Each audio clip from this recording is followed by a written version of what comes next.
نامه آیت الله پسندیده برادر خمینی به وی در تاریخ 15 مرداد سال 1362. 14 قرن مردم تشخیص میدادند که کدام مرجع اعظم است و کدام یکی از علما قابل احترام و اعتماد.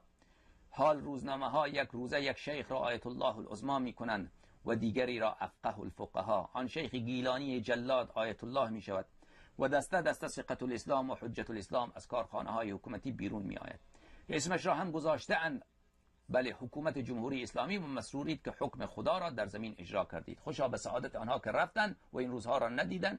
5 شوال 14 قمری آقای مرتضی پسندیده برادر خمینی. این نامه زیاد نسخه های آن در اینترنت و از قدیم من این را دیده بودم. حالا شما خودتان هم میتونید سرچ بکنید. بله، آقای اسدالله مراوطی هم چند سال پیش مرد، از دنیا رفت، که ایشان از کجا چگونه این نامه به دستش رسیده من نمیدونم.